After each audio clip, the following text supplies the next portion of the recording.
เอาก้าวสวัสดีผมพี่น้องนี่ได้เข้าสู่ช่องเบาลาบันบกเนาะซึ่งเมื่อนี้แม่ท่านอยู่ที่สวนเกษตรเท่านี้เนาะของเบาลาบันบกเองเนาะอยู่บ้านบกเมืองจำพรแขวงสวรรณเขตซึ่งมื้อนี้เป็นมื้อวันที่16เลขออกเนาะแต่ก็บ่ได้ชื่อนกกระเจ้าดอกเอามารีวิวสวนหลายเดือนเลยเนาะครับรีวิวเนาะเนื่องจากอะไรแนวเนาะอย่าเพิ่งฉีดปุ๋ยฉีดยาโอ้ฉีดแล้วขนาดนี้เนาะกลางกันชีเดสกินมิแต่ชอคิดหมดนี่เนาะบ่ได้เดี๋ยวนี้ บ่ได้กินจ้อยเฮาจะมาเลาะเบิ่งสวนเนาะเลาะครั้งนี้เฮาก็บ่ได้ว่าสิอวดสิหยังสวนเฮาดอกเฮาก็มีเพียงแต่เห็นเป็นความทรงจำไว้ว่าปีนี้เฮาได้ซำนี้นะปีหน้ามันสิได้จำได้ขึ้นเนาะมันสิก้าวหน้าหรือถอยลงก็แล้วแต่ใดๆเนาะก็ปีนี้ก็ตักเป็นอะไรแนวนี้เลยเนาะมาเบิ่งเนาะว่าเป็นอะไรอันนี้กรมพังนาวเนาะเขาปลูกหลายปีแล้วเนาะบ่หลายเดือนแล้วมากก็เป็นคือเก่าเนาะตองแต่ว่าบ่มีใบเนาะเห็นลักๆนี่หญ้าแล้วเนาะอันดับหนึ่งสิเริ่มใส่ปุ๋ยเนาะยังเกิดยังขึ้นกับกี่หูดจะเอามุ้งมากางมาแล้วเนาะจังหน่อยเนาะเป็นยังคือบ่มีใบลมมันแกว่งอะไรใช่ได้เห็ดไม้พาดหรือชี่เนาะแล้วก็ตันไว้เบื้องเขาสิลองใช้เลนส์ยูจิตหาเนาะลืมบอกเนาะว่าเขาถ่ายด้วยกล้อง iPhone 14ธรรมดาความจุ128 กิกซึ่งว่าเขาซื้อตอนเขาไปส่งลุงหันเนาะในราคาอยู่ที่13,000 บาทเนาะ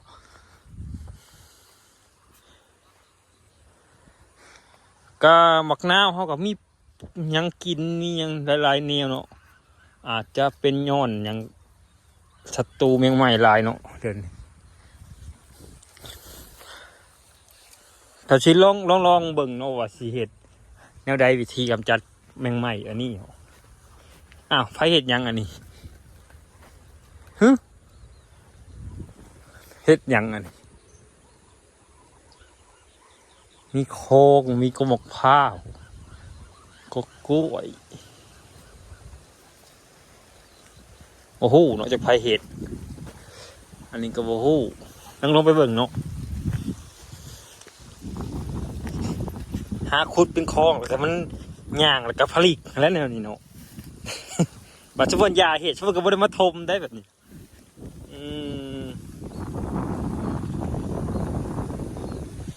ซึ่งน้ำในใดในสายน้ำหยดเฮานี่อาจจะยังบ่ได้โคตรเนาะเพราะว่ามันยังสุ่มอยู่แต่ก็อยากโคตรอยู่แต่ว่ามันต้องได้มาระบบใหม่เนาะมันต้องได้ซ่อมแพงรีแพร์มันใหม่เนาะโกบงนาของนี่ก็ฮักกระโดดตายโกบงนี้ตัวนี้นะบกขึ้นเลยเนาะจะได้ปลูกแทนตัวนี้เลยเนาะอาจจะบกสิ้นตาในกล่องไอโฟนเนาะมันจักมันเป็นแบบใดเขาก็ลองถ่ายไปยังคือบอกโกโปรถ่ายโกโปรมันคล้ายๆว่ะถ่ายเลยเก็บไว้มันเลยซ่ามันเลยโดนมันอัพโหลดบ่ทันเนาะบางครั้งเขาก็บ่ได้อยากตัดต่อเนาะแต่ว่าเอามือถือถ่ายนี่มันจะอัพโหลดทันใจกว่าเนาะอันนี้ก็หมักผ้ามันเป็นอย่างโน้อันนี้สิงามกับบ่งามน้ำไว้แห้งเขาเลยตั้งบ่ได้เรื่องเนี่ยเด้อพี่น้องก็เฮ็ดเกษตรนี่คันว่าอยู่กับมันอลีอโลแม่นสิว่าปลูกเลยเทวดาเลี้ยงโอ้ยเอาแน่จังว่าโกมากล้วยขอคือเรือชองทำกกน่ะพอแล้วนำมาตัดนี่มีไข่เป็ดอีกไข่เป็ดมื้อแรงเนาะสิต้มกินอาหารแรงอันนี้เลย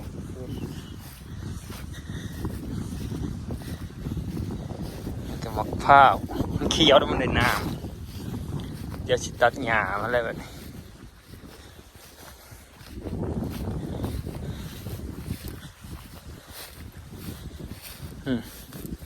หญ้าลายอะไรโอ้ยไม่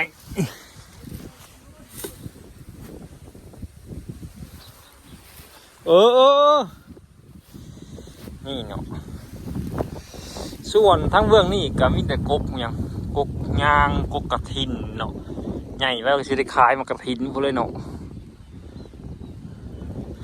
ย่างจะก่อนเป็นบ่เป็นเนาะปลูกใส่แล้วทั้งหน้าเฮาในนี่เฮาก็เก็บเกี่ยวแล้วก็เนาะเขา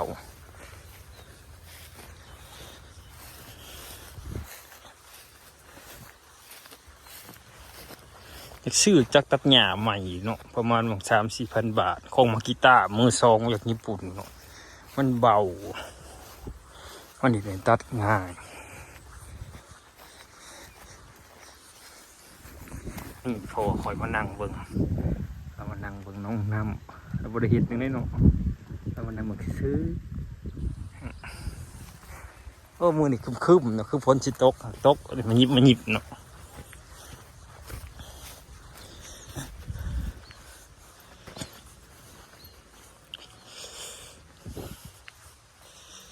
เดี๋ยวพาไปเบิ่งอันนี้ก็บริใส่เนาะมันว่าสิเฮ็ดเป็นบอลเลี้ยงหมูผัดเอาหัวเสื้ออันนี้มาใส่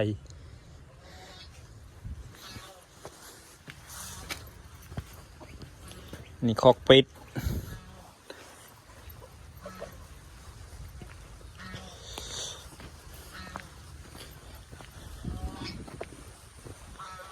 ป้าเพิ่นบอกว่าให้เอามังหุงมากินเนาะเอามาสวรรค์นี่เพิ่นว่าก็กล้วยปักใหญ่มันงามขี้มุงใช้หมักหุงหมักหุงกล้วยเพชรผักบงมีแต่หญ้าเกลือเป็ดมันคือบุกเขามาเห็ดกินนี่เนาะมันยังเป็น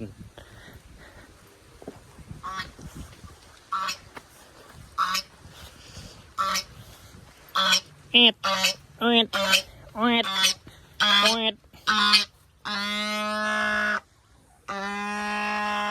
คนมามันห้องเลยเนาะหาน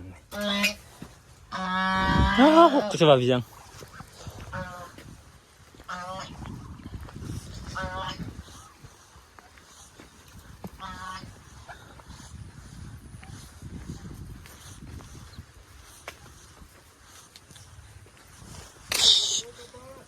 เฮ็ดยังอันนี้น่ะคุดให้ยังเนี่ยมากล้วยยังนี่น่ะ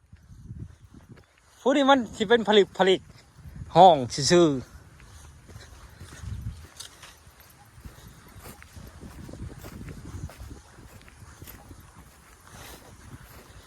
โอ้แปลว่าไข่เป็ดนะมันไข่ช่องหน่วยพวก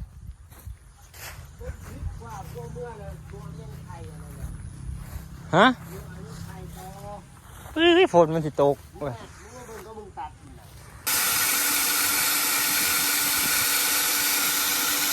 เติมออกซิเจนให้น้อง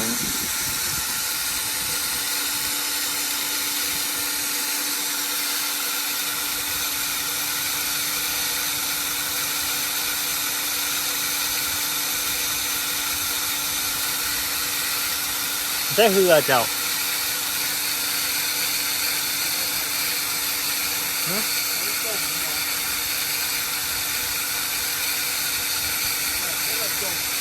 จบนี่ใช่ป่ะ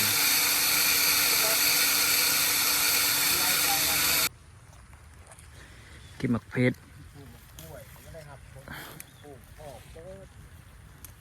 ที่หักยังหมักกล้วย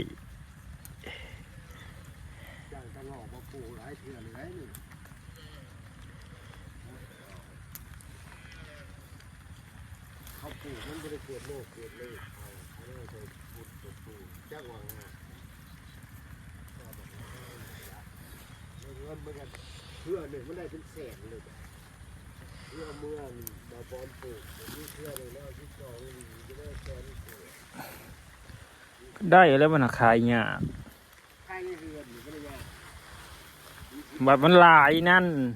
โอ้ยมันบ่หลายเลยกูเห็นมันหลายก็คือบักคือมันจะบักเพื่อนึง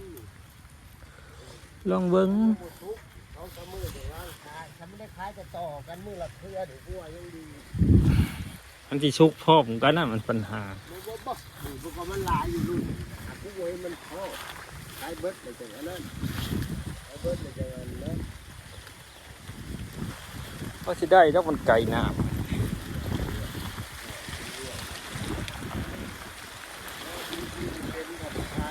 โอ้ขับบังนาวอันนี้เนี่ยขันลงมือตอน50,000มันก็ได้แล้วเงิน